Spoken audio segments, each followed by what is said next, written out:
आपने कभी देखा किसी बेनमाजी को कि वो मरने से पहले मौत का फरिश्ता उसके पास आया, उसने कहा भाई ऐसा करो तुम कल मर जाओगे, नमाज पढ़ लो? वरना हुजूर फरमाते बेनमाजी जब मरेगा तो वो इतना प्यासा मरेगा, इतना जलील होके मरेगा कि 7 समंदरों का पानी भी पी ले तो उसकी प्यास तो बुझने वाली नहीं है, जो अपने अल्लाह के सामने झुकता नहीं था, सजदा नहीं करता था। ठीक। कभी आपने देखा किसी ऐसे इंसान को जो बेनमाजी है और उसके पास फरिश्ता नहीं? हालांकि कुछ लोग कहते हैं मैं अपने पीर के साथ उठूंगा, मैं इसके साथ उठूंगा, ये मेरे साथ उठेगा, मैं इसके साथ उठूंगा। ये सब ख्याली है, हिमाकत है, बेवकूफ़ी है। बेनमाजी तो किसी के साथ भी नहीं उठेगा, चाहे वो किसी भी पीर का मुरीद हो जाए, कितने ही आला पीर का मुरीद हो जाए, वो चाहे बेनमाजी, उसको तो छोड़ो, उसका पीर भी अगर बेनमाजी है तो उसके पीर के कहने से कुछ नहीं होता। कायनात के सबसे अजीम पीर अल्लाह के रसूल इरशाद फरमाते हैं, जो शख्स बेनमाजी होगा कयामत के दिन फिरौन के साथ, नमरूद के साथ उठेगा। अल्लाह। कल आपने कभी आज तक नहीं देखा होगा किसी बेनमाजी को मौत ने समझाया हो। कभी देखा? इधर देखो, इधर देखो, ये पैर छोड़ो, सीधे बैठो, इधर देखो। आप कभी आपने देखा हुजूर के जिक्र के एहतराम के लिए अलर्ट होके बैठो, मेरी तरफ देखो, अल्लाह आपको इसकी जज़ा अता फरमाएगा, क्योंकि इसके जिक्र से ही इंसान की अल्लाह जिंदगियां बदलता है। गुजारिश ही कर रहा हूं, कभी आपने देखा कि किसी ऐसे आदमी को जो शराब पीता हो, हालांकि शराब उम्मुल खबाइस कहा गया, और शराब पीने वाला सिर्फ अपनी शराब नहीं पीता, अपनी बहनों के, उसमें वो अपनी बहनों के अरमान पी जाता है, वो अपनी माँ की इज्जत और बाप का वकार वो पी जाता है, वो अपनी बीबी का चैन और सुकून और बच्चों का मुस्तकबिल। शराब पीने वाला जब मरेगा उसे पहला मशरूब जब दिया जाएगा जहन्नम में, तो वो जहन्नमियों का पीप होगा। मगर आज तक किसी शराब पीने वाले से मौत ने नहीं कहा कि तू तौबा कर ले वरना मरेगा तो बुरी मौत मरेगा। कभी कहा? कभी नहीं कहा। कभी ऐसे इंसान से जो अपने माँ बाप से बदतमीजी करता हो, उससे कहो कि तू तौबा कर ले वरना मरा तो फिर तेरी हाल बुरा होने वाला है, जहन्नम में जाने वाला है। कभी आपने देखा ऐसे आदमी को जो कि सूद खाता है, कि सूद खाना ऐसा है, हुजूर फरमाते हैं कयामत के दिन सूद खाने वाले एक मैदान में होंगे, इनकी तोंदें इनके तवाजुन को बिगाड़ देंगी, यानी इनकी तोंदें बड़ी होंगी, पेट छोटे होंगे, ये पेट बड़े होंगे और इनके जिस्म छोटे होंगे, ये खड़े होंगे, गिरेंगे गिरेंगे, उठेंगे उठेंगे, गिरेंगे गिरेंगे, उठेंगे, और फिर यही हाल होगा। अहले मैशर पूछेंगे ये कौन है जिनकी तोंदें इनके जिस्म से बड़ी हैं और इनकी तोंदें इन्हें खड़ा नहीं होने दे रही, ये बार बार मुंह के बल गिर रहे हैं। तो अहले मैशर जवाब देंगे फरिश्ते, ओ लोगों, ये वो हैं जो दुनिया में सूद खाया करते थे। सूद खाना अपनी मां के साथ जिना करने से बुरा काम है,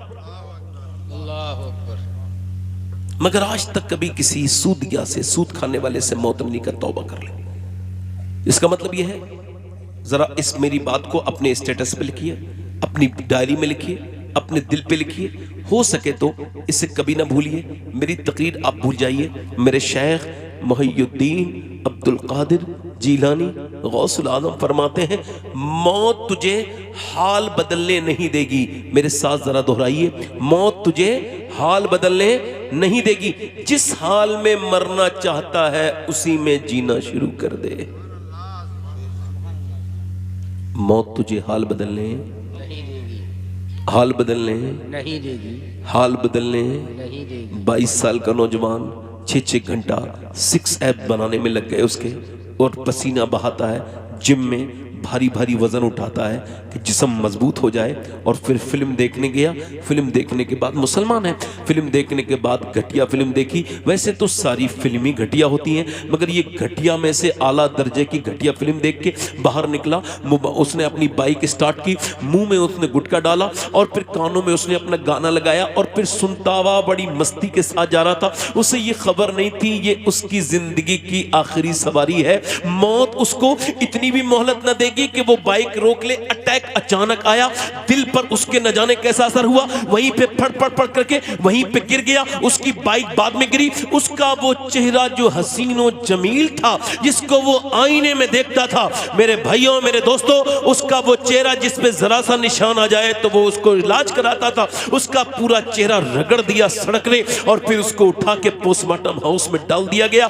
अल्लाह अकबर। उसका गुरूर, उसका नशा, उसका सारा एटीट्यूड उसके अंदर सारा खाक में मिल गया। उसकी नाक के अंदर जा रही हैं मक्खियां, मुंह के अंदर से बाहर निकल रही हैं मक्खियां, पूरा चेहरा उसका डैमेज हुआ पड़ा है। और अल्लाह अकबर, जब ये पोस्टमार्टम हाउस में मुर्दे जाते हैं, ऐसे जो अननेचुरल मौत, चाहे मर्द हो चाहे औरत हो चाहे बच्चा हो, इनके पूरे जिस्म के कपड़े सारे उतार दिए जाते हैं। और फिर पहले उनके पास छेनी और हथौड़ी थी, अब नहीं, अब बाद जगह पे वो अपडेट हो गए, उनके पास ग्लेंडर है, ग्लेंडर लगाएंगे सर पे, यहां से सर को पूरा काटते हुए चले जाएंगे, पूरे सर को काट के बाहर उसकी खोपड़ी रखेंगे। उसके बाद वो उसके अंदर सर में पानी भरा है, खून जमा है, क्या हुआ है, उसके बाद उसके अंदर वो टांके लगाते और पूरा ये फिर फाड़ते हैं स्किन, और उसके बाद पूरी पसलियां कर्र से फाड़ देंगे और पूरी पसलियां अलग कर देंगे। और इसके अंदर से एक एक ऑर्गन्स को वो चेक करते हैं, एक एक ऑर्गन्स देखते हैं, वो जो भी उनको देखना होता है। फिर स्टिक लगाते हैं, मोटे मोटे तागे, उसमें प्लास्टिक की तागे से अंदर से लगाएंगे और ऐसे करके उसे बांध के और उसे पूरा सीसा के दे देंगे, काली पन्नी में लपेट के। मैं अपने एक पड़ोसी को गुस्ल दे रहा था कोई 8-9 साल पहले, तो उसकी जो सफेद हड्डी थी मेरी उंगली में लगी, मैंने उसका सर पानी डालने के लिए हटाया, तो जैसी लगी, तो मैं गस्साल भी हूं, मैं रोने लगा। एक साहब ने क्या क्या आपके दर्द होता है? मैंने कहा नहीं, मेरे आका इरशाद फरमाते हैं कि जब मेरे आका फरमाते हैं, जब मुर्दे का हाथ पकड़ता है गुस्ल देने वाला, तो वो कहता है, ओ गस्साल मेरा हाथ जरा आराम से पकड़, नरमी कर, मुझे गुस्ल देने में तेरे हाथ उठाने से मुझे तकलीफ होती है, यानी हाथ के पकड़ने से तकलीफ होती है। यानी जिन दोस्तों के साथ मैंने जिंदगी गुजारी, मेरे गुस्ल में वो ताउन नहीं कर रहे हैं, उनको मुझसे डर लगने लगा है। मेरी अंगूठियां उतार ली गई हैं, मेरी घड़ी भी उतार ली गई, मेरे सारे कामाल पर कब्जा कर लिया गया, मेरे सारे पैसों पर कब्जा कर लिया गया, मगर एक मेरी आखिरी खिदमत थी कि लोग मुझे गुस्ल दे देते, मगर उन्होंने मुझे गुस्ल भी न दिया, मैं तो उनके लिए डर बन गया। ओ मेरे भाई, जरा गौर तो कर, किस दुनिया से तूने दिल लगा लिया, किसके साथ तूने अपने मामलात को वाबस्ता कर लिया। अल्लाह के रसूल फरमाते, फिर जब दफन करने लेके चलते हैं जनाजे को, तो वो कहता है, ओ मुझे कब्र में दफन करने वालों, ओ मुझे लेके जाने वालों, आखिरी मेरे सफर में जरा अपने पांव धीमे धीमे रखो, तुम्हारे पांव उठाने से मुझे जरा तकलीफ होती है, जरा आराम आराम से। हजरत सैयदना ईसा अलैहिस्सलाम अपनी वालिदा सैयदा मरियम की कब्र पे जाके कहते हैं, मेरी माँ, अब मैं मुर्दे जिंदा कर लेता हूँ, अल्लाह के फजल से तू कहे तो तुझे जिंदा करूँ, क्योंकि अब तुझे देखे जमाना हो गया, मेरा दिल करता है कि तुझे देखूं। अंदर से आवाज आई, ना ईसा ना मेरे बेटे, मुझे मौत रूह निकलते वक्त इतनी तकलीफ हुई थी कि उसके दर्द का एहसास मुझे अभी तक हो रहा है। हजरत सैयदा मरियम के हम सब कदमों की धोबन भी नहीं हो सकते, वो अपने जमाने की औरतों की सरदारा थी। अर्ज करने का मतलब ये, आपको 2, 3, 4, 5 किताबें पढ़ के अगर डर लगना बंद हो गया तो आइए ये रिवायत शायद आपकी जिंदगी में कुछ हेल्प कर सके। सैयदना अबू हुरैरा का इंतकाल होने वाला है, पूरे सहाबी रसूल है, पूरे उनके चेहरे के दाढ़ी के जितने बाल है सब सफेद हो गए, और इंतकाल के वक्त में कभी जर्द, कभी सुर्ख, कभी पीला रंग, कभी उनका लाल रंग, और कभी होश में कभी बेहोश में। यही लोगों ने जब देखा तो कहा, इतने बड़े सहाबी को क्या मौत से डर लगा है? कहा नहीं नहीं नहीं नहीं, मेरे आका फरमाते मरने वाला जब मरता है तो उसको खबर हो जाती है कि वो जहन्नम में जा रहा है या जन्नत में। मैं अपने मालिक से अर्ज कर रहा हूँ, मेरे मालिक, अबू हुरैरा गुनहगार है, हो सकता मालिक अब मेरी रूह निकलने का वक्त है, अगर इस वक्त तूने इसको माफ न किया तो ये बूढ़ा हलाक हो जाएगा। अल्लाहु अकबर, अल्लाहु अकबर, ये हलाक हो जाएगा। हजरत उमर फारूक आजम मेरे आका फरमाते हैं, मेरे बाद कोई अगर नबी होता तो मेरा उमर होता, मेरा उमर जिधर से रहता है रास्ते बदल देता है शैतान। हजरत उमर के ये पूरा पेट फाड़ दिया गया, और ये चाकू से, और जब उन्होंने पिया है उसमें दूध तो वो पूरा निकला है खून बन के। और आपने कहा अपने बेटे अब्दुल्ला से मेरा सर जमीन पे रख, नहीं और सर जमीन पे रख अब्दुल्ला। हर सारे सहाबा खड़े हैं मदीने में, हजरत अली भी खड़े हैं, देख रहे और सर जमीन पे रख, नहीं और सर जमीन पे रख दे। न जाने क्यों कह रहे हैं, लोगों ने रख दिया तो अपनी नाक जमीन में रगड़ी, मिट्टी में, और पेशानी रगड़ के रोने लगे और कहने लगे मालिक लोग कहते हैं उम्र ये है उम्र वो है, मगर उम्र तो तेरी बारगाह का मोहताज है। अगर ये मौत का वक्त है, अगर तूने उमर को न बख्शा तो उमर हलाक हो जाएगा, उमर हलाक हो जाएगा। हजरत अली की आंखों में आंसू आए, आगे बढ़ के बोले यार उमर न रो, मैंने नबी से सुना है कि तेरा महल जन्नत में सुर्ख कलर का है, क्या तुम गवाही दोगे? कहा मैं भी गवाही दूंगा और मेरा बेटा हसन भी गवाही देगा। अल्लाह अकबर। हजरत उमर फारूक आजम रो रहे। मैंने उससे कहा मैं इस वजह से रो रहा हूँ कि दिन रात सफर में मैंने गुजारने हैं, पूरी जिंदगी गुजर गई, अब सफर में रहता हूँ, अपने मालिक से ये दुआ करता हूँ मेरे करीम मेरे रहीम बस पोस्टमार्टम वाली मौत से बचा लेना, चीर फाड़ वाली मौत से बचा लेना, बस मदीने में अपने महबूब के जलवों में गुंबद खजरा के करीब कहीं मौत अता करना, कहीं खैर से खुदा खैर से लाए वो दिन भी नूरी, मदीने की गलियां बुहारा करूं मैं, दूर क्या जानिए बदकार पे कैसी गुजरी, तेरे ही कदमों में मरे बेकसो तन्हा तेरा। सवाल यह है कि मरना तो सबको है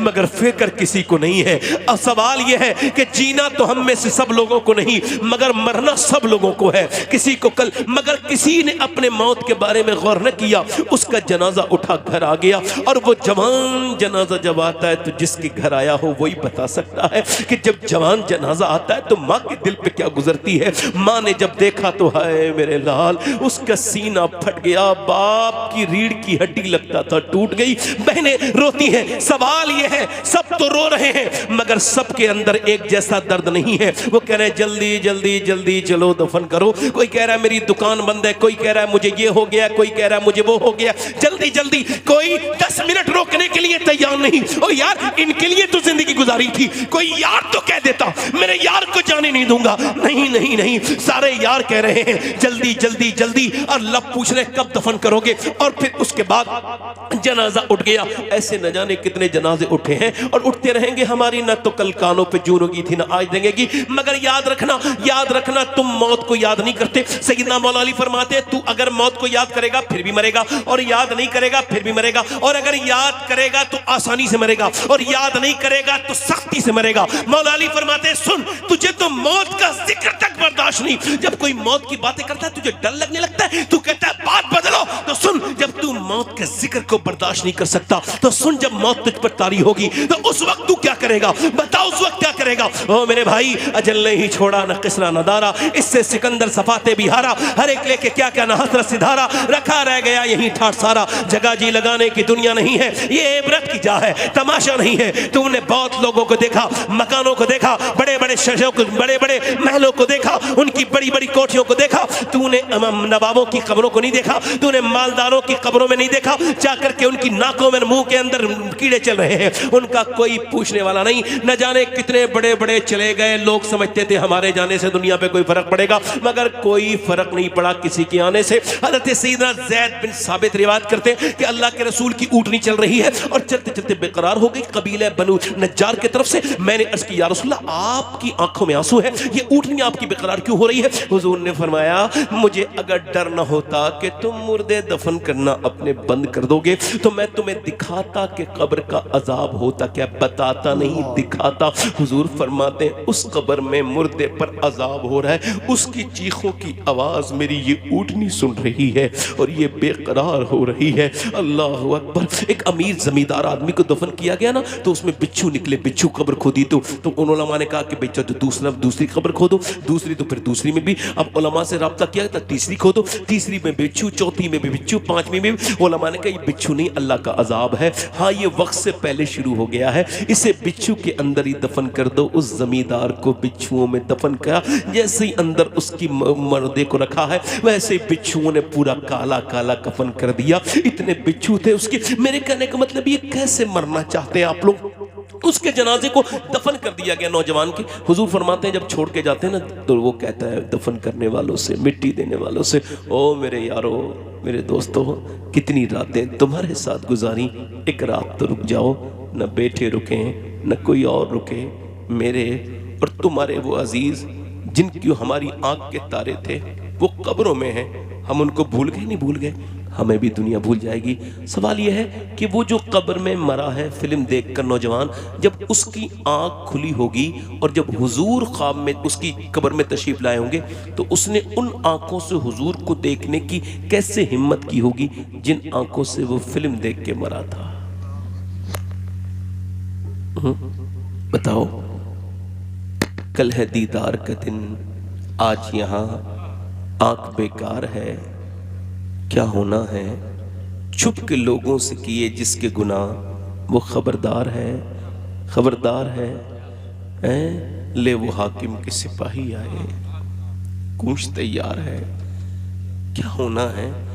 एक भी कोई ऐसा वीडियो नहीं जो कि आपके मोबाइल में चला हो और अल्लाह के इल्म में ना हो।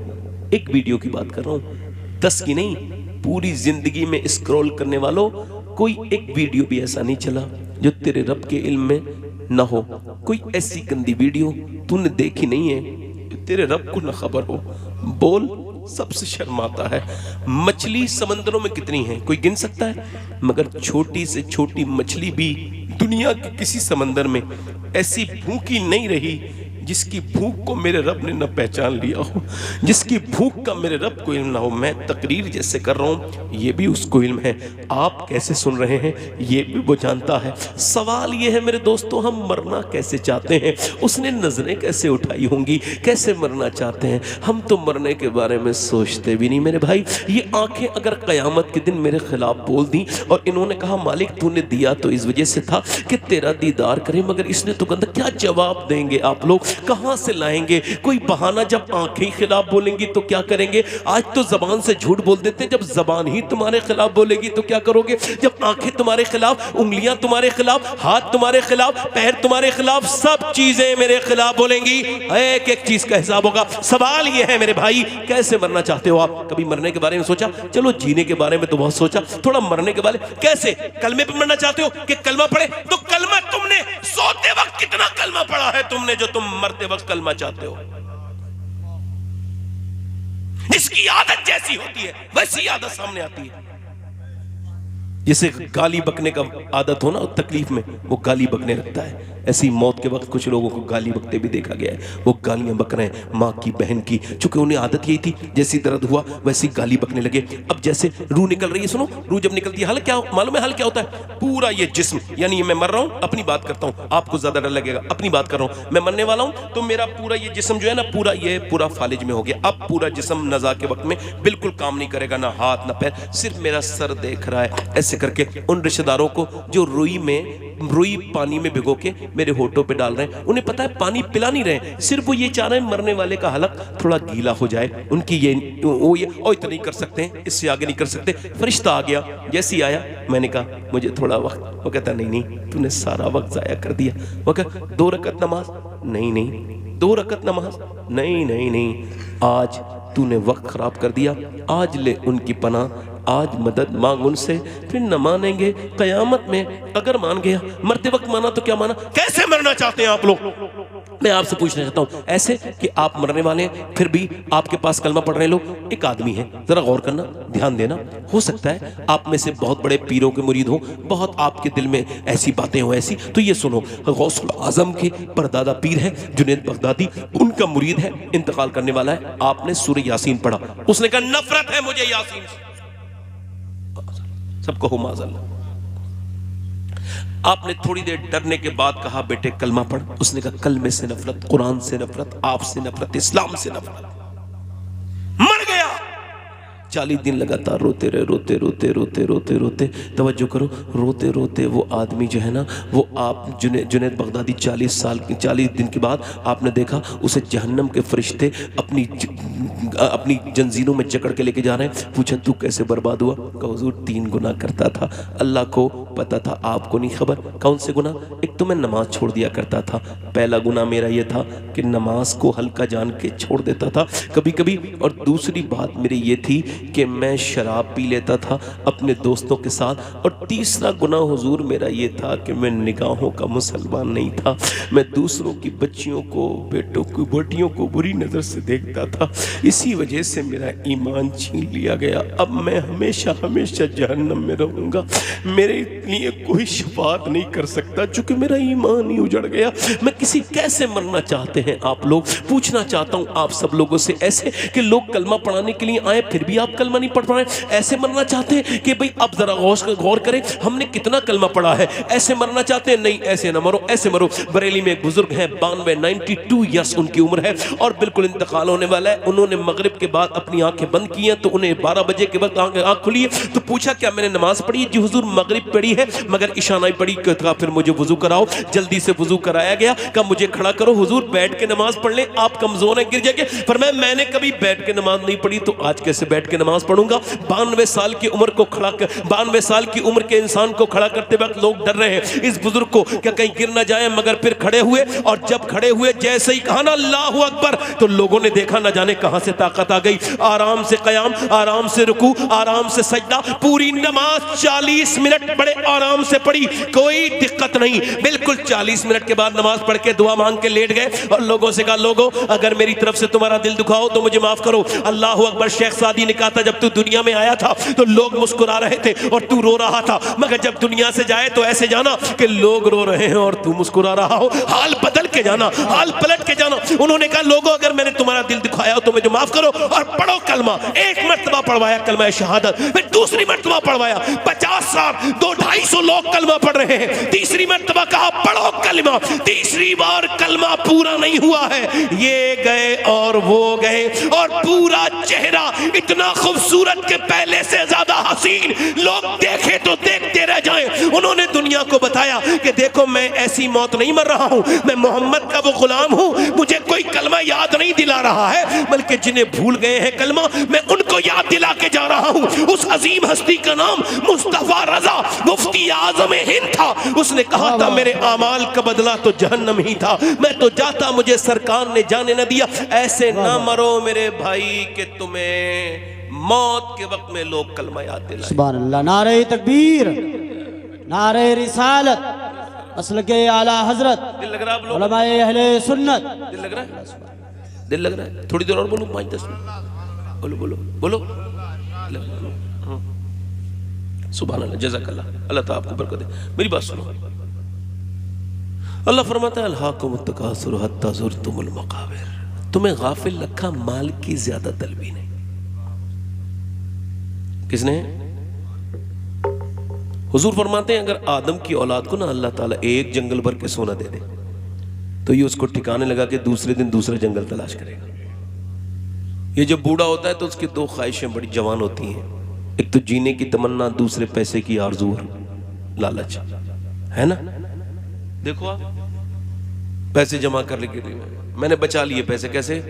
मैंने जमीन खरीद ली, मेरा पैसा बच गया। अच्छा, इन्वेस्ट कर लिया, बच गया। अच्छा ठीक है, चलो मेरे भाई, मेरी बहन भी आई थी, परेशान भी थी, मगर मैंने उसको नहीं दिया, मैंने प्लाट खरीदा, अपना पैसा बचा लिया। मेरा भाई, उसके घर बच्चे पे कपड़े वपड़े नहीं है, मगर मैंने उसको नहीं दिए। ऐ क्यों दूं? मैंने अपना पैसा बचा लिया। क्या किया? बैंक में जमा कर दिया। अच्छा, ये पैसा बच गया, ये पैसा बैंक में जो जमा किया बच गया, ये जो पैसा तूने अपने प्लॉट में लगाया बच गया, जिसकी जमीन खरीदी बच गई। नहीं नहीं नहीं नहीं मेरे भाई, ये पैसा तेरा हरगिज़ नहीं बचा। अम्मा आयशा फरमाती है हुजूर ने एक बकरा ज़िबा किया और फिर उसको आपने आपने उसको बांट दिया अल्लाह की राह में। फिर आप तशरीफ लेकर के आए और पूछा आयशा कितना बचा? मैंने एक कटोरी में दिखाया 3-4 बोटियां बची थी। हुजूर ने फरमाया ये नहीं बचा है आयशा, बचा वो है जो अल्लाह की राह में खर्च हो गया है। तो बचा वो नहीं है जिससे जमीन खरीदी गई है, बचा वो है जिससे किसी यतीम के आंसू पुछ गए हैं। बचा वो नहीं है मियाँ, बचा वो नहीं है जो तुमने अपनी बहनों के आंसू नहीं पोंछे, बल्कि बचा वो है तुम्हारे पैसा वो नहीं बचा जो तुमने बैंकों में जमा किया है, बचा वो है जो अल्लाह की राह में लग गया है, जो किसी मदरसे में लग गया, जो किसी मस्जिद में लग गया, जो किसी गरीब के लग गया, जो किसी परेशान के हाल के लग गया। लोग कहते हैं पैसा क्या कब्र में लेके जाओगे? बिल्कुल, मेरे जैसा आदमी तो जरूर लेके जाएगा इंशाअल्लाह, क्योंकि अल्लाह के रसूल के गुलामों, कोई भी आशिक रसूल अल्लाह की राह में पैसा खर्च करने वाला बाद में जाता है कब्र में, उसका पैसा पहले ही कब्र में चला जाता है।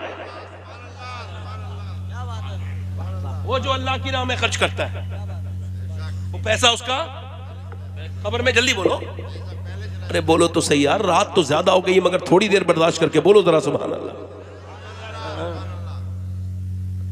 अल्लाह को मुतकासुर हत्ता ज़ुरतुमुल मक़ाबिर। फिर कहता है तुम्हें गाफिल रखा माल, ए भाई बात ना करो, इधर देखो, मैं तुम्हें गाफिल रखा माल की ज्यादा तलबी नहीं, यहाँ तक कि तुमने कब्रों को भी देख ली। फिर फरमाता है कल्ला सौफ़ तालमून, हाँ जल्द जान जाओगे। बात फिर वही है मगर सुम्मा के इजाफे के साथ फरमाता है सुम्मा कल्ला सौफ़ तालमून, हाँ जल्द जान जाओगे। फिर हाँ जल्द जान। मौला अली से पूछा गया एक ही बात को अल्लाह ने 2 मरतबा क्यों फरमाया? पहले फरमाया कल्ला सौफा तालमून, यानी हाँ हाँ जल्द जान जाओगे। फिर सुम्मा कल्ला सौफा तालमून, फिर हाँ जल्द जान जाओगे। मौला अली फरमाते हैं रो लोगो डर जाओ अल्लाह से। इसका मतलब है एक बार कब्र में जानोगे, एक बार हश्र में जानोगे।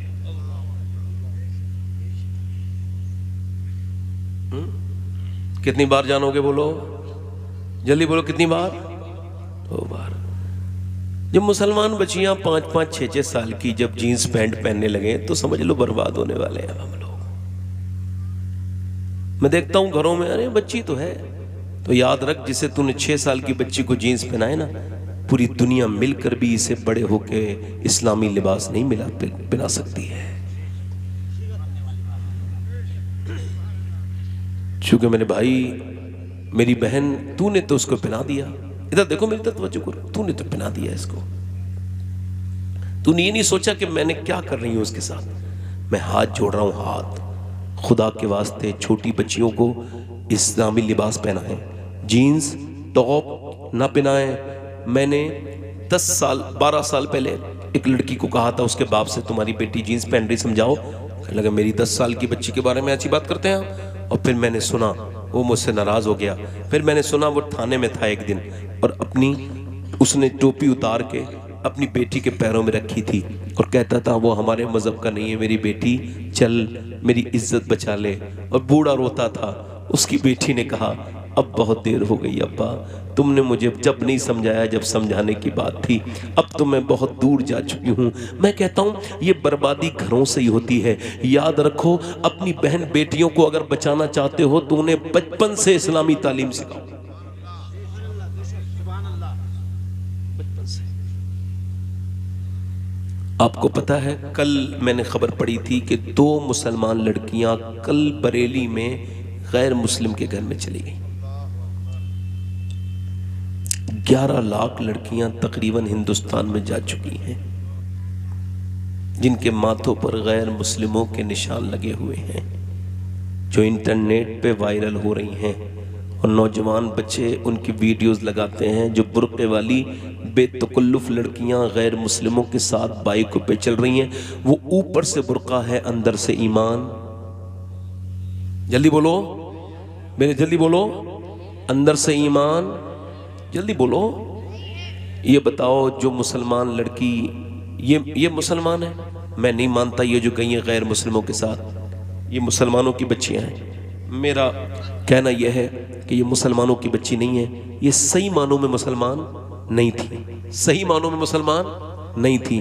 देखो लोगों, अल्लाह का शुक्र है मैं सैयद हूँ, मगर ये वसीयत कर चुका हूँ। हर जलसे में ये बात तकरीबन कहता हूँ कि जब मैं मरूं तो मेरी कब्र में दफन करने से पहले मेरे सीने पर एक, अगर फिलिस्तीनी लड़कियों में से एक का जूता मिल जाए तो मेरे सीने पे रख दिया जाए, ताकि अल्लाह मुझे उस जूते की बरकतों से मेरे गुनाह माफ करे।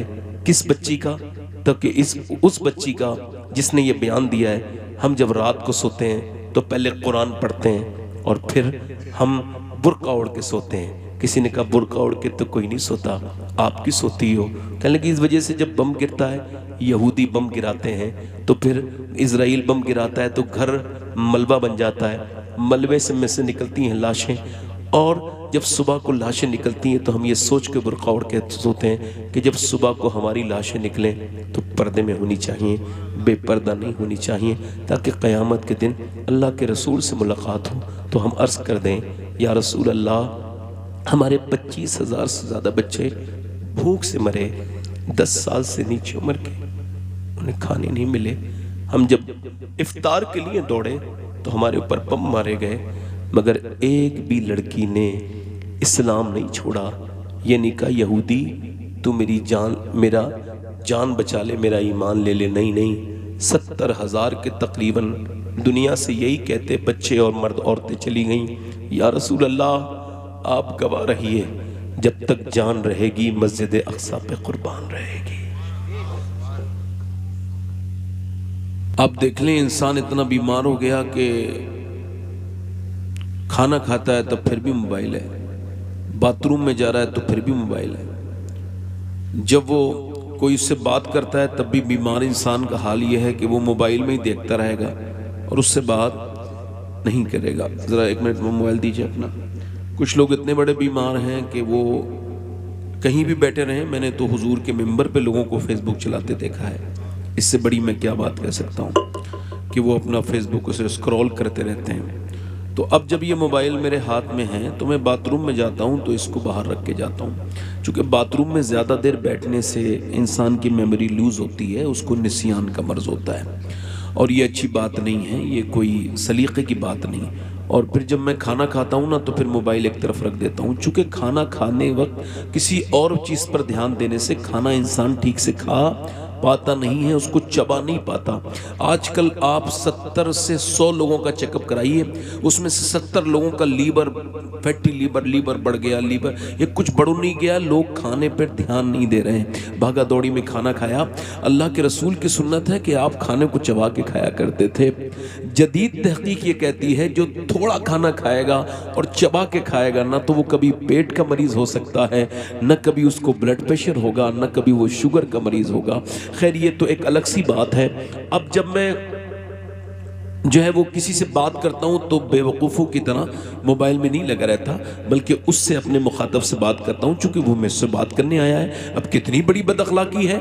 अच्छा ये अलग बात है कि 4 लोग घर में बैठे हैं मगर फिर भी चारों के पास मोबाइल है, माँ के पास अलग मोबाइल है, बहन के पास अलग मोबाइल है, भाई अलग, बच्चे अलग मोबाइल में लगे हुए हैं। आजकल लोग समझते हैं कि ये बीमारियाँ आ रही हैं, इंसान से कट गया, कम्युनिकेशन गैप ख़त्म हो गया। कम्युनिकेशन गैप इतना हो गया कि हालात इस तरह के कि दोस्त मिल के भी आपस में मिल नहीं पा रहे हैं। इस मोबाइल ने वो बीमारी का बीज बोया है। अगर यही हाल रहा तो अगले 10 साल में हर घर में 1-2 बच्चे बच्चियां ऐसी होंगी जिन्हें ड्रग्स की तरह, जिन्हें नशे की तरह इसकी आदत पड़ जाएगी।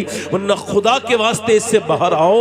अभी तक जबकि मैं बाथरूम में जाता हूं तो मैं इसका मालिक हूं, बाहर रख देता हूं, जब खाना खाता हूं तब भी हटा देता हूं। मगर जब ये मोबाइल ना मुझे खाना खाने दे, ना मुझे बाथरूम में जाने दे, ना मुझे किसी से बात करने दे, तो मेरे साहिबो अब ये मोबाइल का मैं मालिक नहीं रहा, बल्कि मोबाइल मेरा मालिक बन गया है।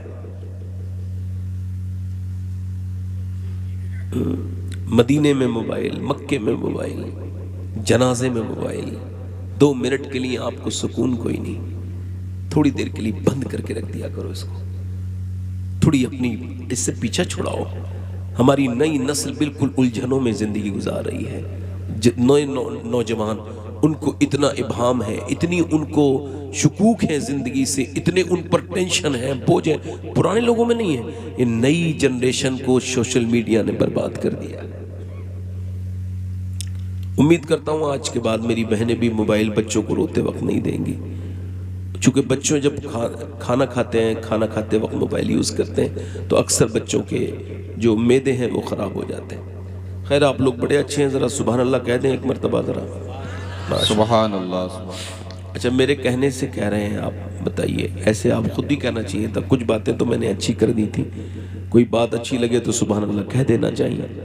अगर आपको लगता है कि ये कोई पुरानी बात हो गई है तो कोई बात पुरानी होती नहीं इस्लाम की, ये जब भी पढ़ोगे नए मज़ा आएगा। अल्लाह का नाम है, अल्लाह का नाम कभी पुराना, जल्दी तो बोलो यार।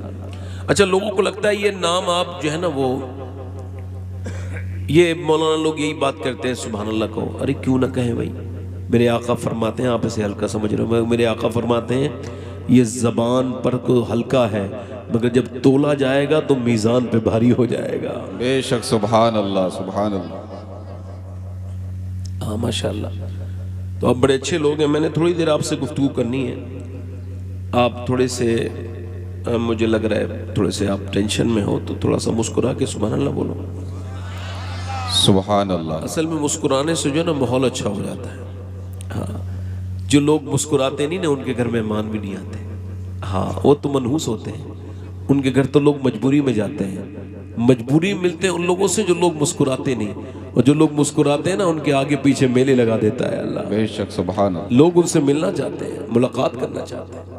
मैं कह रहा हूँ ना 12 बज जाएंगे तो कभी कोई इधर से उठेगा और कोई इधर से उठेगा, और मैंने जब ये देखता नहीं और फिर मैं तकरीर अपनी कर नहीं पाता हूँ, फिर मैं उसको ख़त्म कर देता हूँ वहीं पे। मैं जब मैं तारीख देता हूँ तब भी कह देता हूँ भाई आप 11 बजे से माइक मुझे पहले देंगे तब आप सुभान अल्लाह, और अगर नहीं तो फिर किसी और को देख लीजिए, मैं नहीं आऊँगा। ये मगर चूंकि अब ये मैं आ ही गया हूँ तो कुछ देर बात कर लेता हूँ आपसे। हाँ, अब ये बात इस वजह से दर्ज कराता हूँ कि क़यामत के दिन जब ये तज्ज़िया औक़ात का मामला सामने आए तो मैं तो इसमें ना फंस जाऊँ ना भाई। जब ये बार बार जो है ना वो एक ही बात होगी। एक जगह बात देखें आप कि जुमा फ़र्ज़ है, बड़ा फ़र्ज़ है जुमा ज़ोहर से, मगर ज़ोहर में 4 हैं और जुमे में 2 रकत है। तो उलमा से पूछा गया तो उनका इस वजह से इसमें हिकमत यह है कि जब उधर खुतबा बढ़ गया ना जुमे में, तो अल्लाह ने ज़ोहर जुमे की 2 रकत कम कर दी कि ताकि लोगों का टाइम जो है ना वो एक जैसा हो जाए, उनको वक्त ज़्यादा ना देना पड़े। इस्लाम इतना ख्याल रखता है वक्त का, और जो वक्त को बर्बाद कर रहा है एक दिन वक्त उसे बर्बाद कर देगा। खैर, ये बातें मुझे जलसों में जाके करनी पड़ती हैं, मुझे भी तकलीफ होती है, इतना तो शऊर होना चाहिए। 2-3 शेर पढ़ता हूँ, जरा दोनों हाथ उठा के बोलो सुभान अल्लाह सुभान अल्लाह सुभान अल्लाह। नबी से कहना जो मदीने को तू जाए, नबी से कहना जो मदीने को तू जाए, तेरे दर की आरज़ू में ये दीवाना मर न जाए। सुभान अल्लाह सुभान अल्लाह। ये मेरे साथ ये शेर पढ़ो जरा। तेरे दर की आरज़ू में ये दीवाना मर न जाए। आप लोग भी आगे बैठे हो, आवाज जरा बढ़ाओ, आप लोग भी सब एक साथ। तेरे दर की आरज़ू में ये दीवाना मर न जाए। पढ़िए तेरे दर की आरज़ू में ये दीवाना। देखिए आप जितने लोग हैं ना उतनी आवाज नहीं आ रही जितने लोग हैं। आप जरा मिलके एक बार पढ़ेंगे तो आवाज बुलंद करेंगे। पढ़े तेरे दर की आरज़ू में ये दीवाना मर न जाए। और तेरे गम में काश सरवर मेरी जिंदगी ये गुजरे। तेरे गम में काश सरवर मेरी जिंदगी ये गुजरे, और मुझे मौत भी जो आए तेरे शहर ही में आए। मुझे मौत भी जो आए। आशिक रसूल की पहचान ये है कि वो नात पढ़ने वाले को नहीं देखता कौन पढ़ रहा है, वो ये देखता है कि किसकी आवाज में मुझे इश्क रसूल बढ़ रहा है। सुभान अल्लाह। तो इस आवाज से आपका इश्क रसूल बढ़ेगा। पढ़े तेरे दर की आरज़ू में ये दीवाना मर न जाए। और सोचो तो कैसा होगा जज्बा अबू बकर का, सोचो तो कैसा होगा जज्बा अबू बकर का, कांधों पे मुस्तफा को जो गार पे चढ़ाए। नारे तकबीर, नारे रिसालत, फैज़ाने सिद्दीक़े अकबर, नारे तकबीर। सरकार की नजर का ये हाल है उमर का, सरकार की नजर का ये हाल है उमर का। वो जिधर से गुजरे शैतान भाग जाए, वो जिधर से गुजरे शैतान भाग जाए। तेरे दर की, आप पढ़ो, तेरे दर की आर ये दीवाना मर न जाए, और जिसे मुस्तफा दुआ दे आबे दहन लगा दे। सुभान अल्लाह। जिसे मुस्तफा दुआ दे आबे दहन लगा दे, फिर शेर वो खुदा का खैबर उखाड़ आए। चलो एक शेर और पढ़ देता हूँ बस, चूंकि रात ज्यादा हो गई तो एक शेर और सुन लो। हमारी बहनें बैठी हैं तो वो कहती हैं नमाज नहीं पढ़ी पाते, कहती है हमें काम बहुत रहता है। हाँ, कहती है सुबह हमें नाश्ता बनाना होता है, दोपहर का खाना, शाम का खाना, कपड़े धोते हैं, बर्तन मांजते हैं, और फिर हमने झाड़ू भी लगाते हैं, और 10-15 मिनट हम गीबत भी करनी होती है, तो नमाज के लिए हम टाइम नहीं निकाल पाते। ऐसी मेरी बहनों की नजर ये तो एक शेर है, जरा मुस्कुरा के बोलो सुभान अल्लाह। सुभान अल्लाह। बेटी वो मुस्तफा की कितनी अजीम तर है। सुभान अल्लाह।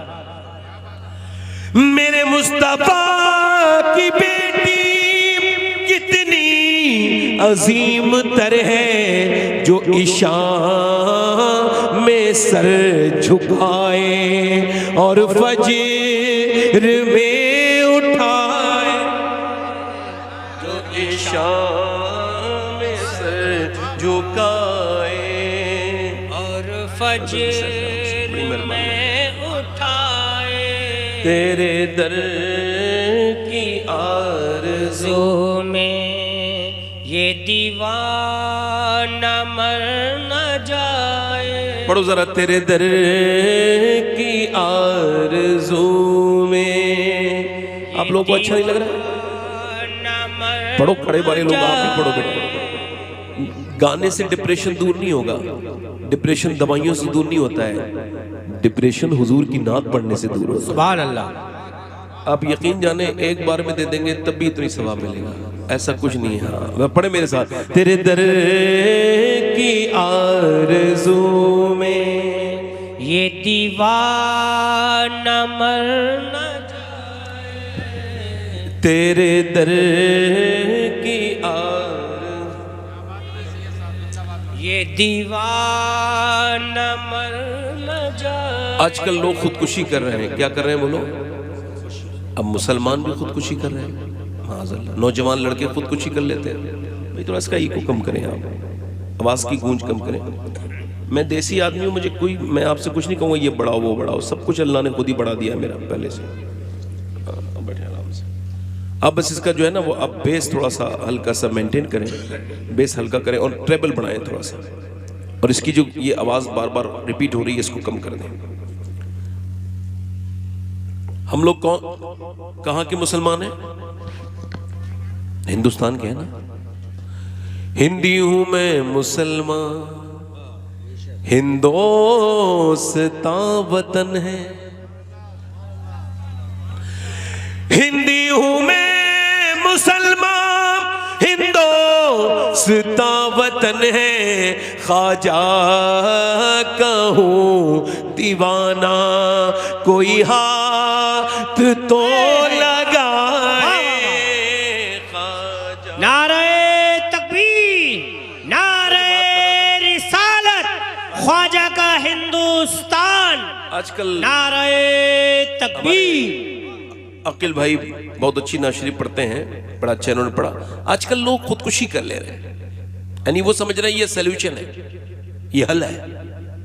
खुदकुशी करने वाला ऐसा ही है जैसे कबूतर के ऊपर जब हमला करता है ना, बिल्ली हमला करती है तो कबूतर को एक ऑप्शन ये था, उड़ सकता था ना, मगर वो आंखें बंद कर लेता है। कबूतर अगर वो चाहता तो उड़ जाता, मगर इतने खुदकुशी, कितनी घटिया इंसान है ये जिसने खुदकुशी की है। सुनो तो ये कहता है कैसे खुदकुशी कर ली? कहा वो एक लड़की की वजह से, वो मुझे मिली थी इंटरनेट पे, तो फिर मेरी उससे बातचीत हो गई, फिर उसके बाद क्या हुआ, फिर वो मोहब्बत हो गई, फिर उसके बाद बातचीत होने लगी, फिर वो हमने एक दूसरे से फिर वीडियो कॉल शुरू कर दी, फिर उसने मुझे ब्लॉक कर दिया। अब मेरा दिल किसी लायक नहीं रहा। मैंने कहा मैं बर्बाद हो गया, मैं मरने जा रहा हूँ। मैंने कहा बदबख्त, तूने उस लड़की के बारे में तो सोचा जो तुझे में अंदर कोई दिलचस्पी नहीं रखती है, तेरे ऊपर कोई उसको रहम नहीं। तूने उस माँ के बारे में नहीं सोचा जो तेरे मरने के बाद फिर जी ना पाएगी। उस बाप के बारे में नहीं सोचा जिसकी जिंदगी भर की कमाई तू था, कि तू तो मर गया मगर तेरा बाप तो अब तिल तिल मरेगा, तुझे याद कर करके मरेगा। ये मोहब्बत नहीं होती, ये सब फालतू बातें हैं। कोई लड़की लड़का की मोहब्बत नहीं होती, ये सिर्फ तकाजा है जिस्म का, जिसको लोगों ने मोहब्बत का नाम दे दिया है। ये कोई मोहब्बत नहीं है, ये दिलचस्पी है, ये होती है। और इसके बाद बंदा कहता है ये मुझे मिल जाए, शादी हो जाए, और फिर शादी के बाद वही झगड़े भी होते हैं, लड़ाइयाँ भी होती हैं, तलाक़ें भी होती हैं। अक्सर वो शादियाँ जो पसंद से होती हैं, जिनमें माँ बाप की मर्जी शामिल नहीं होती। पूरी दुनिया का ये तजज़िया है, पूरी दुनिया की ये तहकीक है, सिर्फ मुसलमानों की नहीं, पूरी दुनिया के जितने मज़ाहिब में शादियाँ वो हुई हैं जो कि पसंद से हुई हैं, जिसको कहते हैं लव मैरिज। ये अक्सर अनकम्प्लीट, अनसक्सेस रहती है। ये अक्सर 95% तलाक पर जाकर के खत्म होती है ये शादियां। यानी जरा गौर करें, ये वो मोहब्बत है, मिलेगी तब भी नौजवान तू बर्बाद हो जाएगा, तुझे नहीं मिलेगी तब भी बर्बाद कर देगी। तेरा वकार खत्म हो जाएगा, तेरे माँ बाप की इज्जतें खत्म हो जाएंगी। मेरे भाई, मेरे दोस्त, याद रख, ऐसी जगह मोहब्बत ना कर कि वो तुझे मिल जाए तब भी बर्बाद कर दे, ना मिले तब भी बर्बाद कर दे। मोहब्बत करनी है तो मदीने वाले सरकार से कर, ना मिले तो उवैस करनी बना देगा, मिल जाएगा तो बिलाल हबशी बना देगा। मिल जाए तो फिर बिलाल हबशी बन जाए, ना मिले तो उवैस करनी मिल जाए। वो एक शेर चूंकि खुदकुशी के ताल्लुक से तो वो पढ़ देता हूं। जब खुदकुशी के आगे सूरत नजर ना आए, जब खुदकुशी के आगे सूरत नजर ना आए, तो ये मशवरा है मेरा सजदे में सर झुकाए। बड़ी मेहरबानी, बैठे आराम से, भाई को कम करें भाई। मैं अपनी बात शुरू कर रहा हूँ। 12 बज रहे हैं, इंशाल्लाह 1 बजे तक आपकी छुट्टी। उससे पहले एक कलाम मैंने लिखा है, मकतब भी मेरा ही है। हाँ चाचा, आपने अभी तक वक्त नहीं देखा, बताइए तो मुझे आप वक्त दिखा रहे हैं। मेरी उम्र ही क्या है अभी। आप दुरूद पाक पढ़ लीजिए, अल्लाहुम्मा सल्ली अला सय्यिदना व अला आलि सय्यिदना।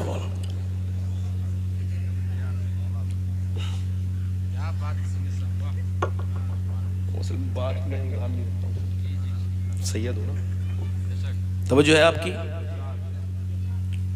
देखो भाई, कल एक आदमी की मैंने खबर सुनी कि वो रात को सोया था, सुबह को वो नाश्ता करके अपने जा रहा था कहीं काम से, और वो रास्ते में मर गया।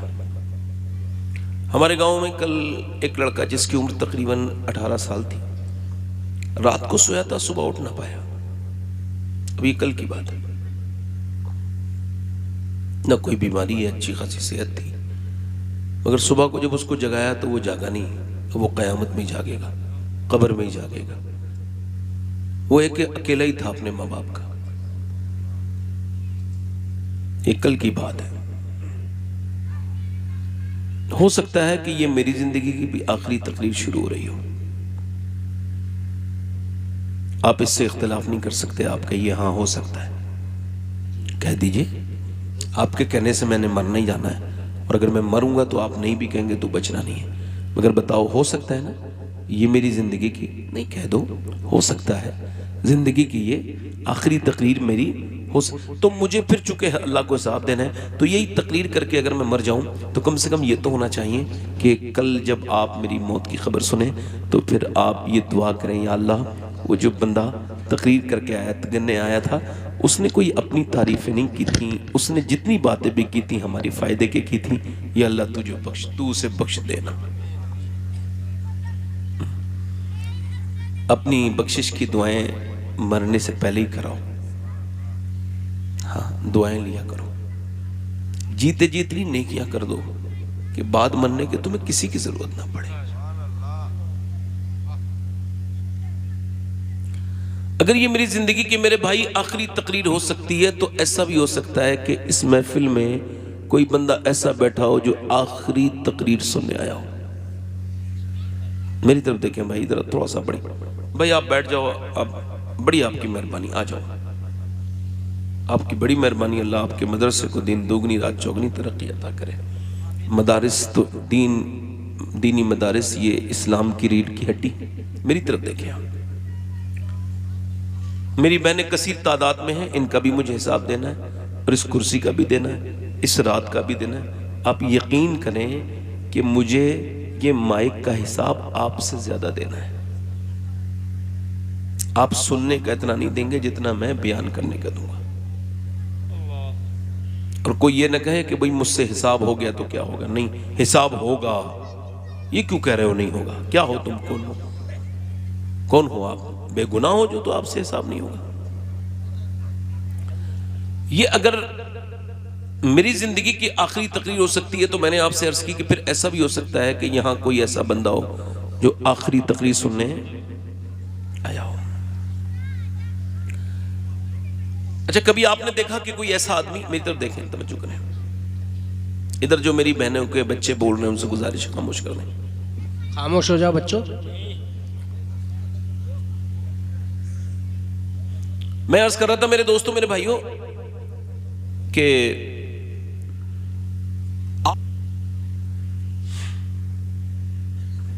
बच्चे बेटे बात कर रहे हो आप लोग, मैं आपको कुछ सुना रहा हूं और आप आपस में बात कर रहे हो। बेटा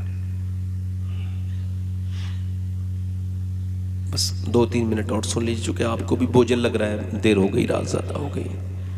बस मैं अपनी बहनों से काश ये बात समझा पाता, जिन्हें फैशन की आदत है,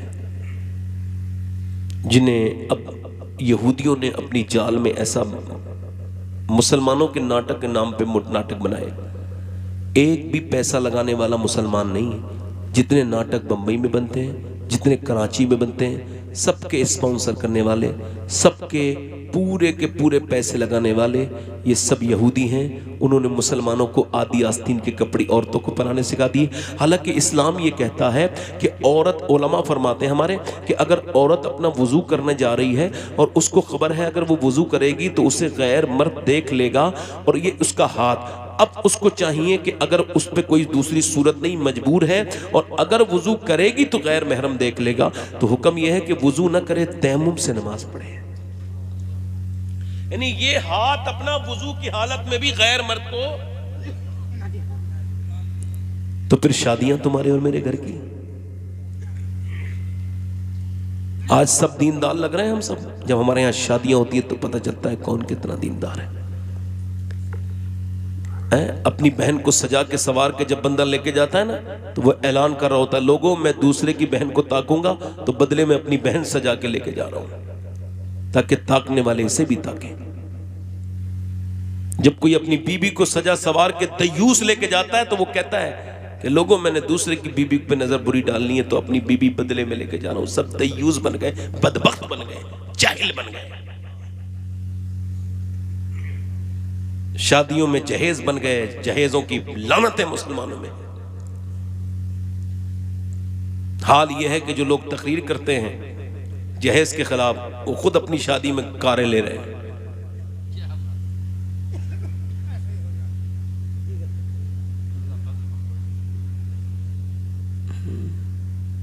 वो नौजवान, मैं सैयद हूं मगर इस महफिल में उसके हाथ चूम सकता हूं। अगर कोई ऐसा नौजवान हो जो ये ऐलान करे मैं भिखारी नहीं हूं, अब्बा मैं शादी करूंगा बिना जहेज के, सादा शादी करूंगा जो मेरे नबी को पसंद है। क्यों? इस वजह से कि मेरे जहन में भिखारीपन नहीं है। मुझे पता है, मेरे इमाम ने मुझे बता दिया है, कौन देता है देने को मुंह चाहिए, देने वाला है सच्चा हमारा नबी। नारे तकबीर, नारे रिसालत, मसल के आला हजरत। वाह वाह, सुभान अल्लाह, सुभान। आज हमारी शादियां कयामत के दिन क्या जवाब देंगी मेरी बहनें, जिनके घरों में कपड़े भरे पड़े हैं, जिनको पर्दे के नाम का कपड़ा कोई नहीं।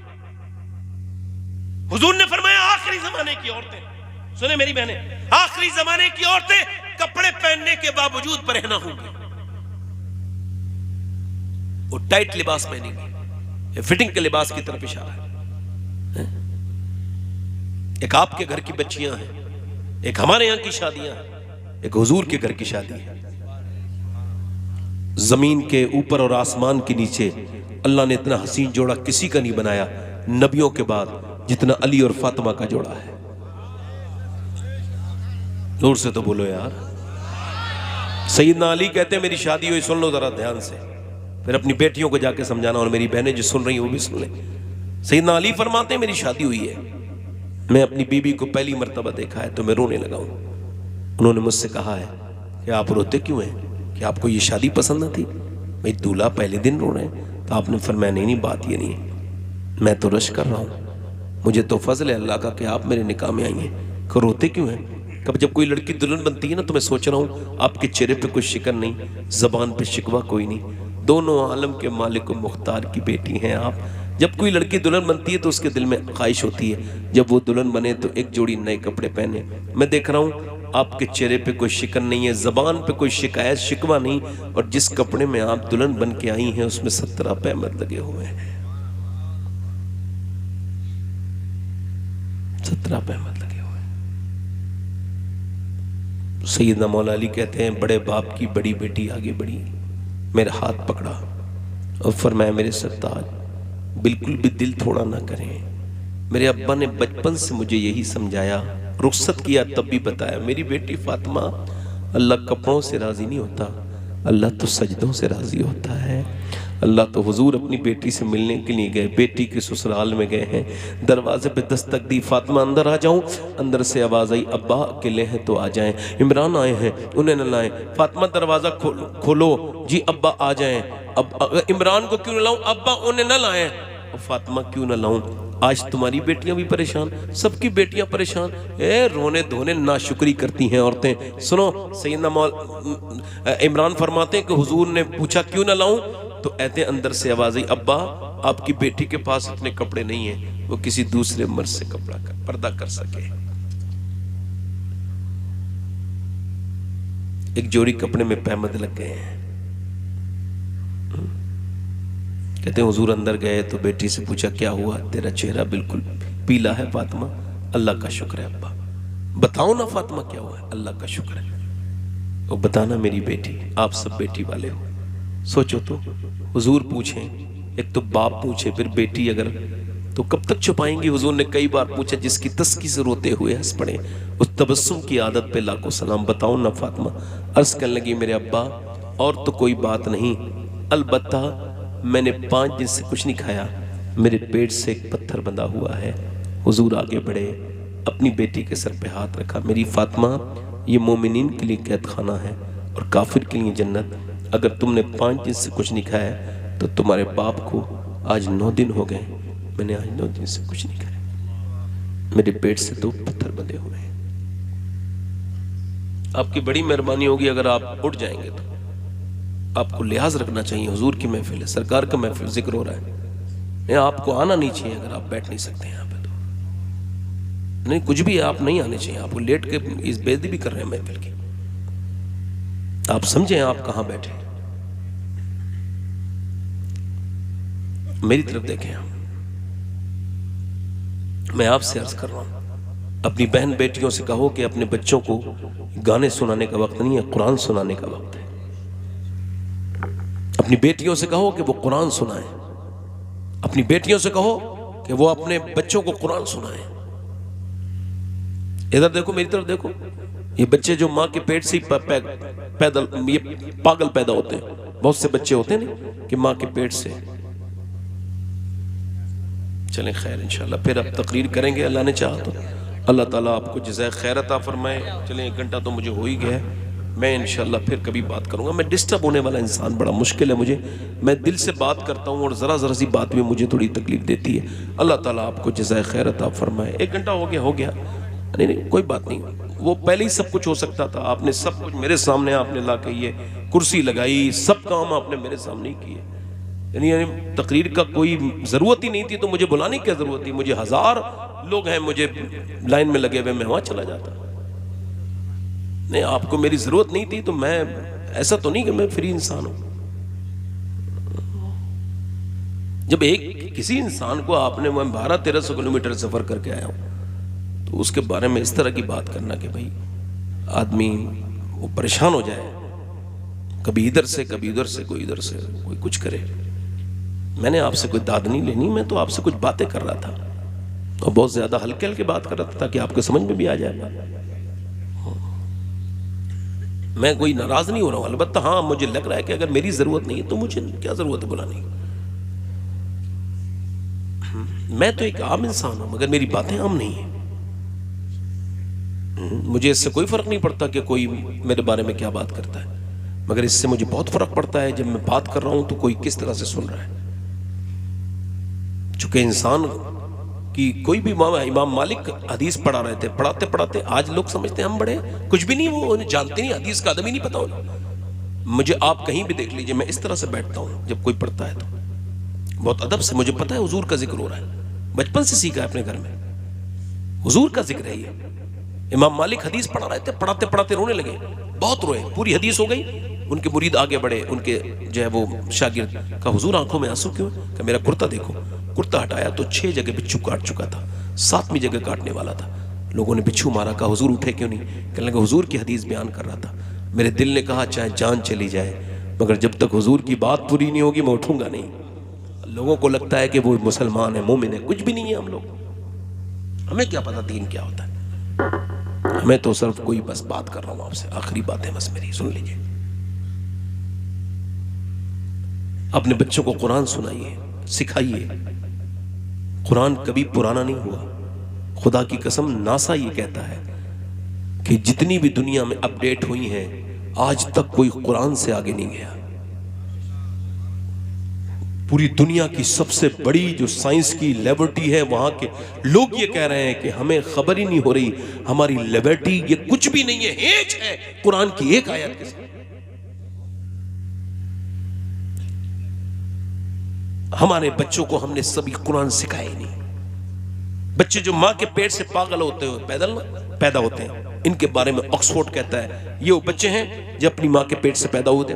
तो ये पागल तो इन पे रिसर्च करके कहता है ये वो बच्चे हैं जो अपनी माँ के पेट में थे ना, तो इनके बाप ने इनकी माँ को मारा था या इनकी माँ टेंशन में रही तो दिमाग पे असर माँ के हुआ, बेटा पागल हुआ। जरा गौर तो करो, माँ कितनी अहमियत रखती है अपने बेटे के लिए कि पेट के अंदर बच्चा है तो माँ की जो जितनी भी एक्टिविटी है, जितना भी उसका मामलात है, उसका असर बच्चे पे हो रहा है। और डॉक्टर कहता नहीं है कि तुम अच्छी चीजें खाना, अच्छी ग़िज़ाएं खाना, ये खाना वो ना खाना, टेंशन नहीं लेना। औरतों से कहता ना कि तुम ये खाना ये ना खाना, ये खाओगी तो ऐसा होगा। वो कहता है कि आयरन के लिए आपने बादाम खाना है, आयरन के लिए सेब खाना है, और आपने जो है ना आयरन के लिए और आपने विटामिन सी के लिए नींबू और संतरा, और विटामिन डी के लिए आपने जो है वो अमरूद खाना है और आपने जो है वो उसमें रहना है, धूप में बैठना है और आपने ताकतवर ग़िज़ाएं खानी है, टेंशन में नहीं रहना है, ये खाओगे तो ये असर होगा। जरा दिल पे हाथ रख के बताओ कि जब अल्लाह का बनाया हुआ सेब, संतरा, अनार, अमरूद अगर माँ खाए तो बच्चे पे असर हो जाए, तो क्या माँ अल्लाह का कुरान पढ़ेगी तो बच्चे पे असर नहीं होगा?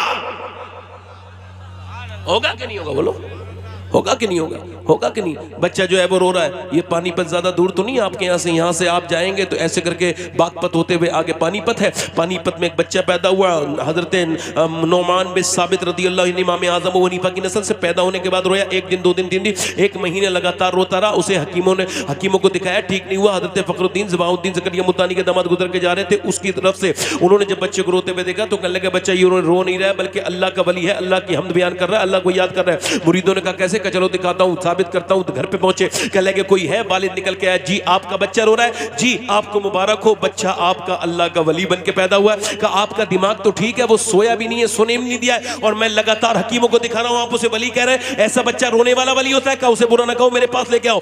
जब हाथ में दिया गोद में तो एक कान में कुछ पढ़ा, दूसरे में बच्चा खामोश हो गया, मुस्कुराने लगा। कह लगे साहब आपने बच्चे कान में क्या पढ़ के सुनाया? बड़ी बड़ी दवाइयों से, कल बाद में बताऊंगा, पहले आप ये बताएं क्या इसकी माँ कुरान की हाफिजा है? कहा जी है। कहा तो सुनो, इसकी माँ ने उठते बैठते चलते फिरते खाते पीते सोने से पहले जागने के बाद रोटी बनाते चक्की चलाते झाड़ू लगाते इतना कुरान पढ़ा जब ये पेट में था कि बेटे को माँ की कुरान की आदत सुनने की आदत हो गई। इसकी रूह की ग़िज़ा कुरान की तिलावत हो गई। ये तिलावत सुन सुन के माँ के पेट में बड़ा हुआ है। जब ये पैदा हुआ तो माँ जचगी में चली गई, उसने कुरान पढ़ा नहीं, इसको याद आता था कुरान, तुम उसको दवाइयाँ खिला रहे थे। मैंने एक कान में एक आयत पढ़ी, दूसरे में दूसरी पढ़ी, बच्चा खामोश हो गया। बच्चे का नाम शरफुद्दीन बू अली शाह कलंदर पानीपती है। तो जब माँ पानीपत वाले की कुरान पढ़ती है तो बेटा, उसका मियाँ बेटा पूरी दुनिया को कुरान का मतलब समझाता है। और जब माँ जब कुरान पढ़ती है बाजमेर वाले की तो बेटा मोइनुद्दीन बनता है। जब माँ कुरान पढ़ती है अब्दुल कादर जीलानी की तो बेटा गौसे आजम बनता है। जब माँ कुरान पढ़ती है इमाम हुसैन की तो हुसैन करबला के मैदान से आवाज देते हैं, ऐ मेरी माँ आपने चक्की चलाई तो कुरान पढ़ा, रोटी बनाई तो कुरान पढ़ा, मगर हुसैन पहले सर कटाएगा बाद में कुरान। बाबा सुभान अल्लाह, सुभान अल्लाह, बाबा सुभान अल्लाह, सुभान अल्लाह। कुरान हमारे घरों से निकल गया, कुरान को अपने घर में लेके आओ। हुजूर फरमाते हैं अल्लाह को कुरान से ज्यादा खूबसूरत किसी की आवाज नहीं लगती कुरान पढ़ने वाले से। जहां कुरान पढ़ा जाता है, जिस मोहल्ले में मदरसा हो जाए ना, उस मोहल्ले की आफतें दूर हो जाती हैं। जहां तलबा कुरान पढ़े उस इलाके की सारी नहुसतें अल्लाह दूर फरमा देता है। जहां तलबा गुजरे अल्लाह उन घरों में बरकतें अता कर देता है। मैं आप सबसे कह रहा हूं मेरे भाइयों मेरे दोस्तों, इधर देखो, मेरी तरफ तवज्जो करो। अपने बच्चों को कुरान सुनाइए, कुरान पढ़ाइए। मेरी बहनें पर्दा करें और अपने आप को बदलें। और आखिरी बात मेरी है, अगर माँ बाप जिंदा हैं तो उनकी कदर करो। बाद मरने के फिर कब्र पर रोने से कोई फायदा नहीं है। बाप मर गया तो फिर रोने का कोई फायदा नहीं। माँ मर जाए तो फिर इस टॉपिक पे मैं कभी जिंदगी रही वैसे कोई ऐसी उम्मीद नहीं, मगर अल्लाह ने चाहा कभी मौका हुआ तो बात करेंगे। आखिरी बात मेरी यह है, मेरी बहनों आप भी और आप भी अपनी जिंदगियों में रोज तौबा किया करें, बिना तौबा के ना मरें। रात को तौबा करेंगे तो अगर सुबह मौत आ गई तो रात में तौबा कर ली थी, और अगर सुबह तौबा की दोपहर में मौत आ गई तो सुबह तौबा कर ली थी, और अगर सुबह दोपहर में तौबा की है तो शाम तक मौत आ गई तो फिर भी तौबा की थी मैंने। हुजूर फरमाते हैं रात गुजरती है तो मोमिन के दिल पे गुनाहों के असरात हो जाते हैं, तो वो सुबह को उठ के जिक्र करता है और तौबा करता है तो अल्लाह उसके दिल को साफ कर देता है। एक औरत है हजरत मूसा अलैहिस्सलाम के ज़माने में, आखिरी बात है, एक औरत हजरत मूसा अलैहिस्सलाम के ज़माने में है, एक आदमी के पास आई है और आके कहती है मेरे बच्चे भूखे हैं, मुझे कुछ खाने को दे दे। उसने कहा मैं तो एक रात में एक औरत नहीं इस्तेमाल करता हूँ, जिना करता हूँ उसके साथ, तू रात को आ जाना मैं तुझे दे दूँगा। उसने कहा मेरे जिस्म जेचने नहीं आई, मजबूरी में आई हूँ। वापस चली गई, बच्चे रोए, अम्मा कुछ लाई, कुछ लाई, कुछ लाई। एक बच्चा बेहोश हो गया, अम्मा कुछ दे दे, कुछ लाई। अम्मा बेचारी रोती भी उसी के पास गई, कहने लगी जो तुझे दिल चाहे तेरा कर लेना, मैं चूँकि मजबूर हूँ बच्चों के हाथों, तो मुझे कुछ खाने को दे दे। खिला पिला के चली गई। रात को कमरा बंद था, वो आगे बढ़ा है और बढ़ने के बाद उसके हाथ लगाने वाला था, वो कांप रही थी। जैसे ही उसने उसके हाथ लगाया वैसी आंखों से आंसू निकले और रोने लगा। क्यों रोती है तू, तुझे पैसे नहीं मिले? कहा पैसा सब कुछ थोड़ी होता है, ईमान भी कुछ होता है। कहा क्यों रो रही है? कहा इस वजह से रो रही हूँ, जब मैं रात को सजदा करती हूँ तब भी अल्लाह मुझे देखता है, जब मैं अपना जिस्म बेच रही हूँ तब भी मेरा मालिक मुझे देख रहा है। तो मैं उससे अर्ज़ कर रही हूँ, मेरे करीम, मेरे रहीम, मेरे कर्म करने वाले, तू गवाह है कि तेरी बंदी ने पूरी ज़िंदगी कभी गुनाह नहीं किया, हमेशा तेरी इताअत में ज़िंदगी गुजारी, कभी गुनाहों की तरफ न गई, मैंने कभी गैर मर्द के करीब नहीं गई। मगर मालिक आज मेरे बच्चे अगर भूखे न होते और तेरी बंदी मजबूर न होती तो कभी ये काम न करती।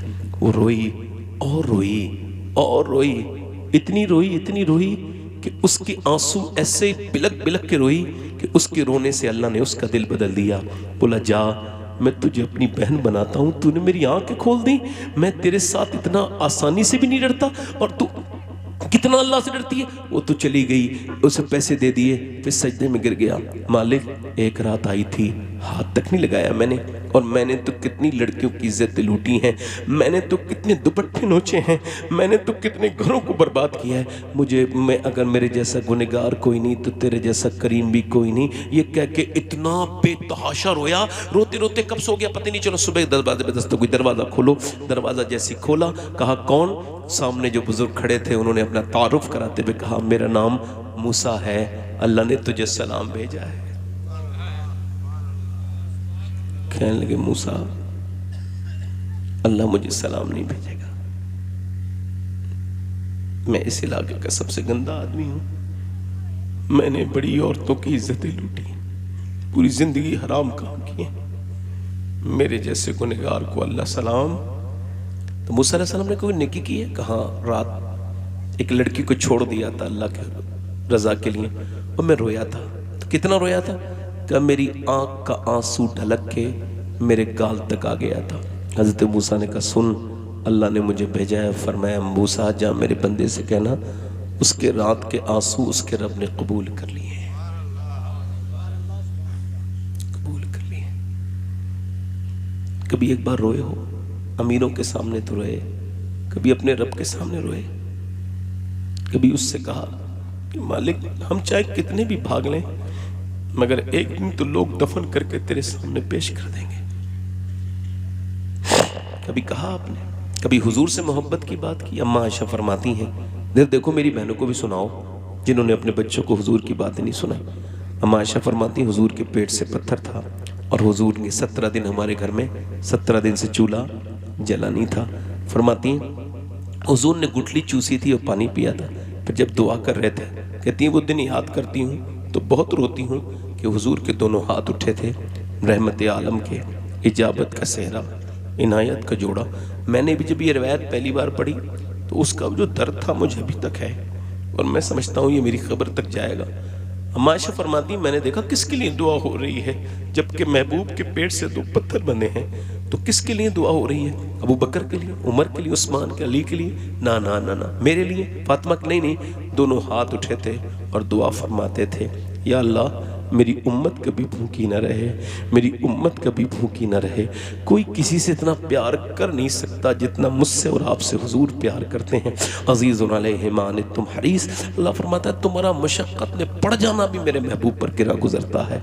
अब आप बताइए कितने लोग आप में से ऐसे हैं जो हुजूर के नाम पे जान दे सकते हैं? दोनों हाथ उठा के बताएं, नीचे हाथ कर लें। जान देने वाला कुछ भी कर सकता है ना? नीचे हाथ कर लें। कितने लोग आप में ऐसे हैं जो हुजूर के नाम पे जान भी दे देंगे? एक दूसरे की तरफ ना देखना, मुस्कुराना नहीं। कितने ऐसे हैं जो जान भी दे सकते हैं और आज से जो जान दे सकता है, कुछ भी कर सकता है? कितने लोग ऐसे हैं जो आज से हुजूर के नाम पे दाढ़ी भी रखा सकते हैं? दोनों हाथ खड़े हो जाएं। दाढ़ी रखाने वाले बस खड़े हो जाएं, जो आज से दाढ़ी रखाएं वो खड़े हो जाएं। इधर आ जाओ बेटे, इधर आ जाओ, आ जाओ, इधर आ जाओ। दाढ़ी कटाना मुंडाना एक बराबर है, दाढ़ी एक मुट्ठी होनी चाहिए। आप मदरसे पढ़ते हो, बैठ जाओ। आप आ जाओ भाई, आप बाहर आ जाओ। आगे आला के आप ऐसे खड़े रहो, ऐसे खड़े रहो बेटे। आप आ जाओ, इधर आ जाओ। आपकी दाढ़ी पूरी है, आप बैठ जाओ वहीं पे। आप आ जाओ, नहीं आप आ जाओ, आपकी पूरी नहीं उनके पूरी है, आ जाओ आ जाओ। 100 शहीदों का सवाब है एक दाढ़ी पर। अच्छी लड़की से अगर शादी करनी है ना, नेक और बिगड़ी भी खराब लड़की से बचना है तो एक ही सूरत है, शादी से पहले दाढ़ी रखा लो। क्योंकि कोई भी बिगड़ी हुई लड़की दाढ़ी वाला पसंद नहीं करती, दाढ़ी वाला वही पसंद करती है जिसे मदीने वाला पसंद हो। आ जाओ इधर आ जाओ। हाँ ठीक है, इनके भी दस्तार हो जाएगी, पहले इधर आ जाओ। ये भी तो सुन्नत की बात है ना। पांच हो गए पंजतन पाक के मानने वाले। गरीब नवाज की छठी है। कोई छठा आशिक रसूल है? कोई छठा है इस महफिल में जो खड़ा हो जाए? मेरे सरकार का आशिक, छठा आशिक रसूल जो उस महफिल में खड़े होके कहे आज से जिया था सभी के लिए, आज से जीऊंगा नबी के लिए। है कोई आशिक रसूल? ये 5 हो गए। छठा है कोई इधर? दाढ़ी कटाने वाला। और अच्छा एक वो बताओ, इन दाढ़ी मुंडा के लोग क्या समझते हैं, क्या वो जवान हो जाएंगे? नहीं। आला हज़रत फरमाते हैं बैल के सींग काटो तो बछड़ा नहीं बनता, वो बैल ही रहता है ना। दाढ़ी मुंडा के जवानी तलाश करने वालों, जवानी नहीं आएगी, मौत आएगी। कोई आशिक रसूल है? और छठा जो इस महफिल में खड़ा हो जाए हुजूर की सुन्नत के लिए? कोई छठा है हुजूर का दीवाना इस महफिल में जो खड़ा हो जाए? है कोई छठा? चलो ठीक है, 5 लोग वादा करो, इंशाअल्लाह वादा करते हैं आज के बाद उलमा की मौजूदगी में न दाढ़ी कटेगी न मुड़ेगी इंशाअल्लाह। मैं अभी 15 दिन के बाद मदीने जा रहा हूँ, आपका सलाम पेश कर दूँ हुजूर की बारगाह? आओ माशाअल्लाह, बैठे आराम से, बैठ जाए इंशाअल्लाह, बैठ जाएंगे। सबका सलाम पेश करता हूँ इंशाअल्लाह। और हुजूर की आंखों की ठंडक क्या है बोलो? दोनों हाथ उठा के वादा करो इंशाअल्लाह नमाज पढ़ेंगे, इंशाअल्लाह अपनी बहन बेटी को पर्दा कराएंगे इंशाअल्लाह। हमेशा मज़हब अहले सुन्नत पे कायम रहिए, मसलक आला हज़रत पे कायम रहिए और अपने बच्चों को कुरान की तरफ लेकर आइए। मदारिस का ख्याल रखिए। अगर आप मदारिस का ख्याल नहीं रखेंगे तो बोलो कौन रखेगा? अगर असातिज़ा का ख्याल नहीं